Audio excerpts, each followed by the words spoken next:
लेख तो मराठांचा राजा होता.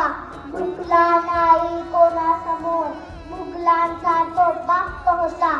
सर्वप्रथम रयतेचे राजे स्वागत संस्थापक छत्रपती शिवाजी महाराजांना माझा मानाचा मुलगा, मानाचा मुलगा.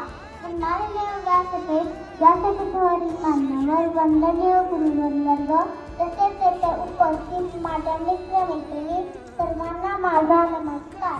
19 फेब्रुवारी 1630 हा सोन्याचा दिवस. अशा या मंगलगिरी शिवनेरी किल्ल्यावर माता जिजाऊ यांच्या पोटी एका सिंहाचा जन्म झाला. त्यांच्या वडिलांचे नाव शहाजी राजे भोसले व आईचे नाव जिजाबाई हे होते. शिवरायांनी वयाच्या अवघ्या 15व्या वर्षी स्वराज्य स्थापनेची प्रतिज्ञा केली. त्यांनी गनिमी कावा तंत्राचा वापर करून अनेक गड किल्ले जिंकले. त्यांनी शक्तीपेक्षा युक्तीचा वापर करून अनेक बलाढ्य शत्रूंचा पराभव केला. 6 जून 1674 रोजी शिवाजी महाराजांचा राज्याभिषेक झाला. त्यांनी आपल्या स्वराज्यात सर्वांना समान न्याय व समानतेची वागणूक दिली.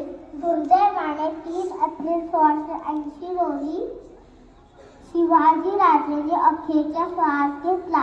शिवाजी महाराजांचे कार्य आज आपल्याला प्रेरणा देते. सह्याद्रीच्या खुशीतून एक हिरा चमकला, भगवाटिया चंदनाचा सूर्य प्रकटला. राजे असंत झाले आजवर या जगती, पण शुभासारखा मात्र कोणी न झाला. गरजंत असलेल्या महाराष्ट्राला एकची तो राजा शिवा होऊन गेला. अशा या महान राजास माझे कोटी कोटी प्रणाम. जय जिजाऊ, जय शिवराय. धन्यवाद.